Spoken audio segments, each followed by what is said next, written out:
Hello friends, welcome back to my YouTube channel learn with head sir. क्या आप भी grammar के एक most important topic active passive voice के साथ स्ट्रगल कर रहे हैं? तो आज के इस वीडियो के बाद आपका भी ये स्ट्रगल हमेशा के लिए कॉन्कर हो जाएगा, क्योंकि आज हम ग्रामर का एक ऐसा इम्पॉर्टेंट टॉपिक जो कि है एक्टिव पैसिव वॉइस, उसको डिटेल में समझने वाले हैं। तो ये वीडियो को एंड तक देखिए, और अभी तक आपने सब्सक्राइब नहीं किया है तो अभी के अभी यूट्यूब चैनल को सब्सक्राइब कर लीजिए।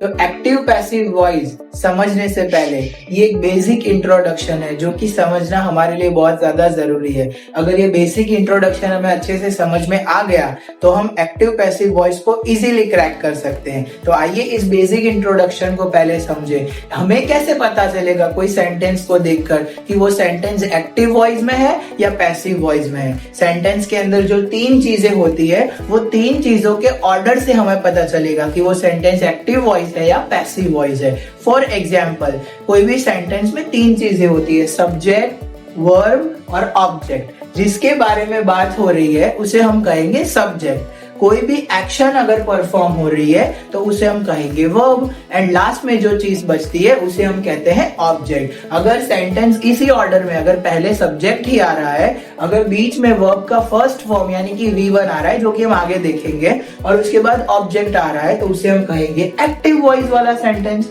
राइट? एंड स्टूडेंट्स, अगर ऑब्जेक्ट आगे आ रहा है, वर्ब अगर बीच में है, लेकिन वो अपने आप को वर्ब थर्ड कहलाता है, V3 फॉर्म ऑफ वर्ब है, क्योंकि हम जैसे जानते हैं वर्ब के तीन फॉर्म्स होते हैं, V1, V2 एंड V3। तो पैसिव वॉइस में हमेशा V3 फॉर्म यूज होता है, और यहाँ पर जो सब्जेक्ट आगे आ रहा था वो सब्जेक्ट यहाँ पर लास्ट में चला गया, तो उसे हम कहेंगे पैसिव वॉइस वाला सेंटेंस। और एक चेंज है गाइस, जब भी हम एक्टिव वॉइस से पैसिव वॉइस में चेंज करते हैं तो मोस्ट ऑफ द केसेस के अंदर हम यूज करते हैं बाय, जिसको हम कहते हैं मैजिकल वर्ड। इसे मैजिकल वर्ड इसलिए कहा जाता है क्योंकि ये पूरे सेंटेंस के अंदर चेंज होकर जब एक्टिव वॉइस से पैसिव वॉइस बनता है तो हम ऑलवेज बाय को यूज करते हैं, और ऑब्जेक्ट को आगे ले लेते हैं और सब्जेक्ट को पीछे चला जाता है।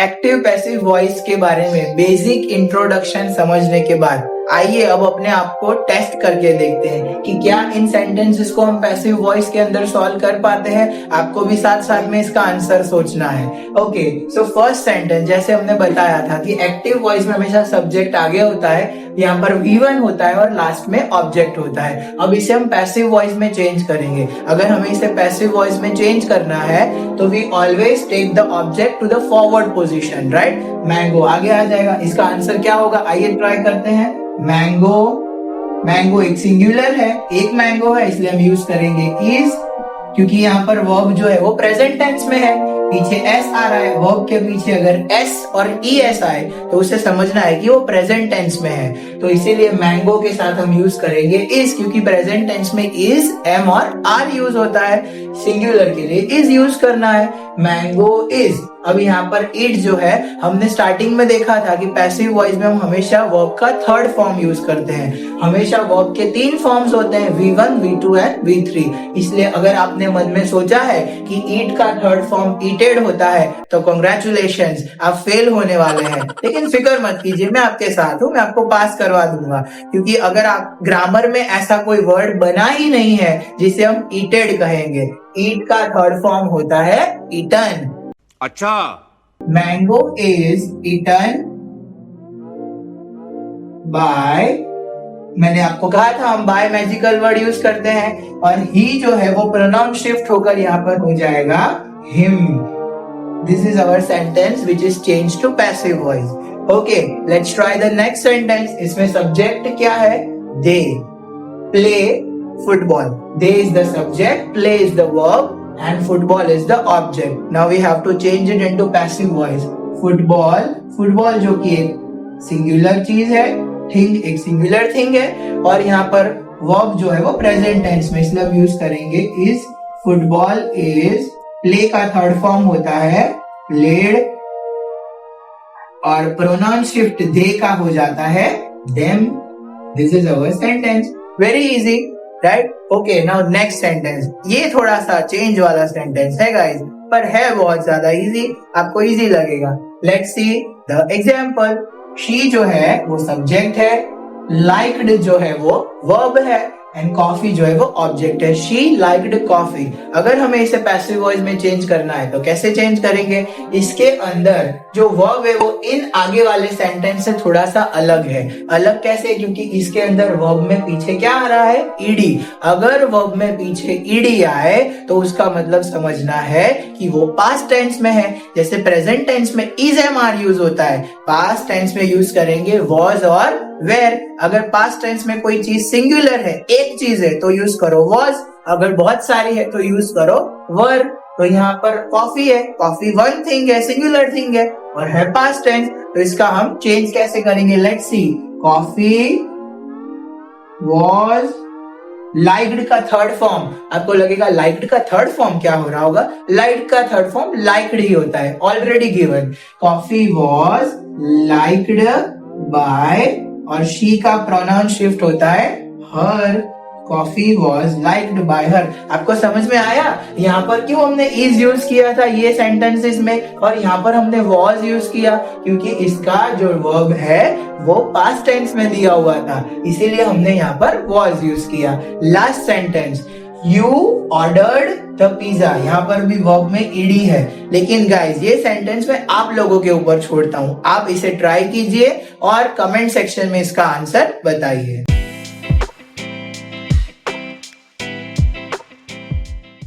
Okay, now let us understand one important topic related to active passive voice. Sometimes हमें ऐसे सेंटेंसेस दिए जाते हैं जिसको हमें एक्टिव से पैसिव वॉइस में चेंज करना है, जिसके अंदर आता है आईएनजी। यहाँ पर आपको एक यूनिकनेस दिख रही होगी कि हर एक वर्ब के पीछे आईएनजी आ रहा है। यहाँ पर आप देख सकते हैं, पहले में वॉचिंग है, फिर प्लेइंग है, giving and again watching, right? So how to change an ING sentence? किसी आईएनजी सेंटेंस को एक्टिव से पैसिव वॉइस में कैसे चेंज करना है? तो हमेशा जब आपको आईएनजी दिखे और आपको उसे पैसिव वॉइस बनाना है, ऑलवेज यूज बीइंग। यहाँ पर मैंने लिखा हुआ है यूज बीइंग विथ आईएनजी। हमेशा आपको बीइंग वर्ड यूज करना है। कैसे यूज करना है मैं आपको एक ट्रिक से याद रखवाऊंगा। अगर आप इस ट्रिक से याद रखेंगे तो आपको याद रह जाएगा। बाकी सिंपल जो बेसिक रूल्स है वो हमें सेम फॉलो करने हैं। फॉर एग्जाम्पल यहाँ पर ही सब्जेक्ट है, ही इज वॉचिंग धुरंधर। आप सबने देखी या नहीं पार्ट 1 और पार्ट 2? अमेजिंग है। अगर नहीं देखी तो देख लेना, मुझे कमेंट में बताना। यहाँ पर धुरंधर ऑब्जेक्ट है, वो आगे आ जाएगा, राइट? धुरंधर, धुरंधर एक सिंगुलर है और सेंटेंस में ऑलरेडी क्वेश्चन में इज है ही। धुरंधर इज बीइंग। यहाँ पर हमें ऐसे याद रखना है कि ये जो आईएनजी है वो वॉचिंग का आईएनजी जो है वो बीइंग के पास चला गया। ये इसने वर्ब ने अपना आईएनजी बीइंग को दे दिया और अपने आप को थर्ड फॉर्म बना लिया। मतलब अब वॉच जो है वो अपने आप को क्या बना लेगा? थर्ड फॉर्म बना लेगा। सो वॉच का थर्ड फॉर्म क्या होगा? वॉच्ड। एंड हमने प्रोनाउन शिफ्ट में आगे सीखा था कि ही का चेंज होकर हो जाता है him. So here is our sentence. Simple. Dhurandhar is being watched by him. हमें ऐसे याद रखना है कि यहाँ पर जो ing था वो being ने ले लिया, क्योंकि being में भी तो ing आता है, और watch ने अपने आप को थर्ड फॉर्म बना लिया। Okay, let's try the next sentence now. We are playing games. We जो है वो सब्जेक्ट है, are playing verb and games is the object. Games को आगे ले आते हैं।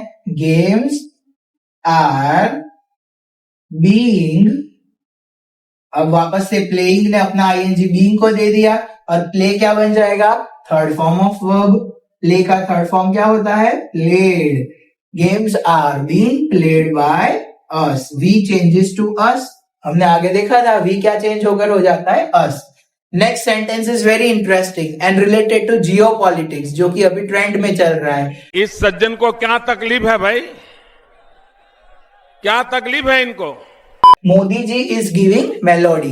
मेलोडी एक चॉकलेट है जिसको मोदी जी ने इटली के प्राइम मिनिस्टर मेलोनी को दिया था।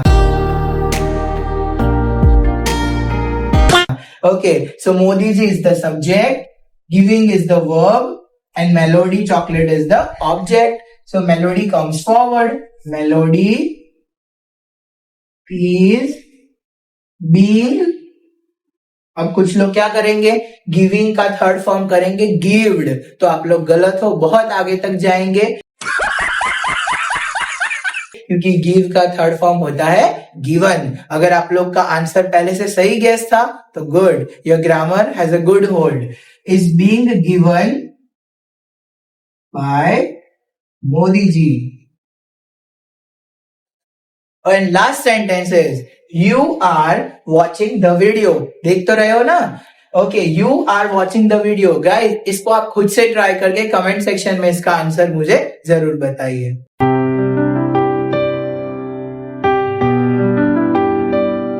Okay, now we are going to learn most simple conversion of active to passive voice type of sentence। हमने सबसे पहले ing वाले sentences को passive voice में कैसे convert किया जाता है वो देखा। Next we are going to learn if a sentence contains has, have and had, तो उसको हमें कैसे पैसिव वॉइस में चेंज करना है। अगर हमें क्वेश्चन में कहीं पे भी हैज, हैव या हैड दिखे तो उसके साथ हमेशा हमें बीन लगा देना है। मिस्टर बीन वाला बीन नहीं गाइस, BEEN वाला बीन। ओके, किस तरह से हम बीन को यूज करेंगे, ये वाला सबसे इजी सेंटेंस किस लिए वो आपको आगे पता चलेगा। Let's see the first example. She has written the letter. She is the subject, written is the verb क्योंकि वो एक्शन परफॉर्म हो रही है, and the letter is the object. यहाँ पर एक यूनिक चीज हमें दिख रही है, वो क्या है, हैज है, राइट। तो हमने सर ने तो सिखाया है कि हैज के साथ हमेशा क्या यूज करना है, बीन। कैसे सिंपल है, ऑब्जेक्ट को आगे ले आइए, द लेटर जो कि ऑब्जेक्ट है पूरा, द लेटर, सिर्फ लेटर नहीं गाइस, द लेटर हैज के साथ यूज करना है बीन रिटन। देखिए, जब भी आपको क्वेश्चन में हैज, हैव, हैड ऐसी कोई भी चीज दिखेगी, ये तीन वर्ड, तो उसके साथ हमेशा वर्ब का थर्ड फॉर्म ऑलरेडी किया हुआ होगा। आपको बाकी सेंटेंसेस में थर्ड फॉर्म सोचकर लिखना पड़ता है, लेकिन इसमें थर्ड फॉर्म ऑलरेडी होगा ही। The letter has been written, pronoun shift में हमने सीखा था, शी का चेंज होकर क्या होता है, और the letter has been written by her. Now next sentence, let us try. आप भी ट्राई करके देखिए, पॉज करके, क्या आपको आ रहा है। We have eaten the mangoes. We subject, eaten verb, the mangoes object. Unique चीज क्या है, have. Okay, the mangoes object आगे आ जाएगा, the mangoes have been। अब कुछ लोग eaten का थर्ड फॉर्म सोचेंगे, eaten ऑलरेडी थर्ड फॉर्म है, eated मत लिख देना, eat, ate, eaten. So eaten is already the third form. The mangoes have been eaten by, we changes to we, no, we changes to us, we का change होकर क्या हो जाएगा, us। Simple sentence is over. Last sentence, क्योंकि fourth वाला तो आप खुद से ट्राई करेंगे। Third sentence, he had made the plan already। देखिए, आपको ये सेंटेंस थोड़ा सा बड़ा लग रहा होगा, पर उतना ही इजी है। सब्जेक्ट पहचानिए, हमेशा सेंटेंस को सॉल्व करने से पहले सब्जेक्ट वर्ब ऑब्जेक्ट पहचानिए, तो आपके लिए इजी हो जाएगा। अगर कोई एक्स्ट्रा चीज दी हुई होगी तो आपको वो कंफ्यूज नहीं कर पाएगी। कैसे, देखिए, इस सेंटेंस से पता चलेगा क्यों जरूरी है सब्जेक्ट वर्ब ऑब्जेक्ट पहचानना। He subject, made verb, the plan object. Had तो यूनिक चीज है, पर ये ऑलरेडी क्या है, ये एक्स्ट्रा थिंग है, इसकी कोई जरूरत ही नहीं है हमें, उसको ऐसे ही वहीं पड़े रहने देना है। आपको ऑलरेडी कंफ्यूज नहीं कर पाएगा क्योंकि आपने सब्जेक्ट वर्ब ऑब्जेक्ट ऑलरेडी पहचान लिया है। तो ऑलरेडी वर्ड आपका कुछ नहीं बिगाड़ पाएगा। ओके, ऑब्जेक्ट को आगे ले लीजिए, द प्लान हैड के साथ यूज करना है, ऑलवेज याद रखिए, बीन, हैज, हैव, हैड तीनों के साथ। मेड जो कि मेक का थर्ड फॉर्म है, मेक, मेड। कुछ लोग बोलेंगे मेक्ड, ऐसा कोई वर्ड ही नहीं आएगा इस ग्रामर में। Make, made is already the third form by him. अब क्या बचा, ऑलरेडी तो कहीं यूज ही नहीं हुआ, तो लास्ट में लिख दीजिए। इसको आप यहाँ पर भी लिख सकते हैं प्लान के साथ। The plan had been made by him already, तो ऑलरेडी आपको बॉदर नहीं करेगा और आपको उससे कंफ्यूजन भी नहीं होगा क्योंकि आपने पहले ही सब्जेक्ट वर्ब ऑब्जेक्ट पहचान लिया था। Last sentence, they had helped the poor. Subject they, helped is the verb and poor is the object. Unique thing is had. Now you have to try this sentence by your own. So today, after learning ing sentences and have had related sentences in active passive voice, we are going to understand one very important and easy topic that is related to active passive voice, in which models are used. अब हम ऐसा topic learn करने वाले हैं जिस active passive के अंदर models का यूज किया जाता है. आप जो मॉडल समझ रहे हो वो मॉडल्स नहीं,